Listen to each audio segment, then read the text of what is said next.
আসসালামু আলাইকুম। আজকে নিয়ে আসলাম একটি লং ভিডিও আপনাদের মাঝে। ধান থেকে কিভাবে চাল বের করে, এটিকে আমাদের গ্রামীণ ভাষায় বলে কাইল মুসল। আমাদের আঞ্চলিক ভাষায় এটিকে কি বলে একটু কমেন্টস করে জানাবেন। এখন যেহেতু শীতকাল, পিঠাপুলির সময়, তাই ধান থেকে চাল করে পিঠা তৈরি করবে। এটা হচ্ছে কাঁচা ধান, সিদ্ধ ছাড়া। আমাদের গ্রামের ভাষায় বলে আল্লা ধান। আপনাদের গ্রামের ভাষায় কি বলে একটু কমেন্টস করে জানাবেন। এই হচ্ছে ধান, ধান থেকে দুটা চাল বের হচ্ছে।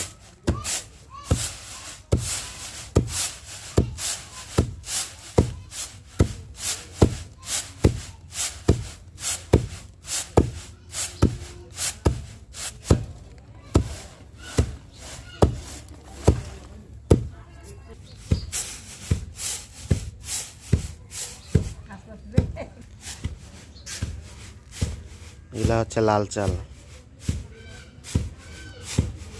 শীতের মৌসুম, পিঠাপুলির দিন এখন।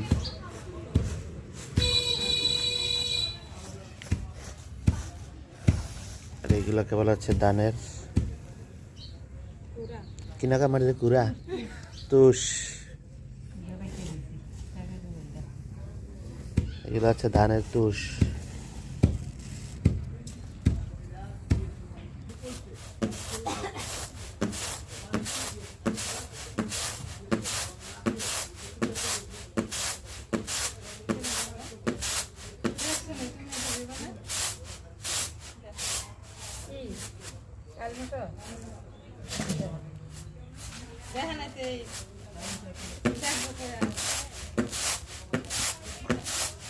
বর্তমান প্রজন্মের অনেকেই কিন্তু এগুলাকে চিনে না, এগুলাকে কি বলে থাকে, কিন্তু গ্রামে এখন এগুলার প্রচলন আছে।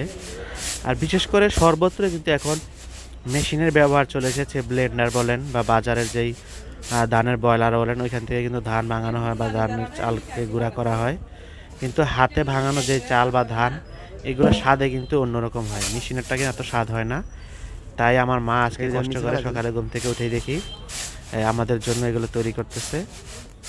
এগুলো দিয়ে তৈরি করা হবে জালার জাউ, যেটাকে হচ্ছে এই ধানগুলাকে গেঁড়া দেয়, আগে গেঁড়া দিয়ে শুকিয়ে তারপরে ভাঙিয়ে গুঁড়ি করে, তারপরে যে লাল চাল দেখছেন, এই লাল চাল দিয়ে একটি ভাত তৈরি করবে। তারপরে এগুলাকে একদিন বা 2 দিন রেখে তারপরে খায় আর কি। আগে আমরা ছোটোবেলায় খেয়েছি। আমার এক খালাতো ভাই 14 বছর পর বিদেশ থেকে এসেছে, তার ইচ্ছে হয়েছে এগুলো খাওয়ার জন্য, তার খালার কাছে জানাইছে। তাই এখন আম্মা এগুলো তৈরি করছে আমার খালাতো ভাইয়ের জন্য। দেখতে থাকুন। পরবর্তীতে যখন এই জালার জাল তৈরি করবে, ওই ভিডিওটা আপনাদের মাঝে শেয়ার করব। আর অবশ্যই আমারকে সবাই সাপোর্ট করবেন, লাইক করবেন, পারলে আমার এই ভিডিওটা শেয়ার করবেন। ধন্যবাদ সবাইকে। আসসালামু আলাইকুম রহমতুল্লাহ।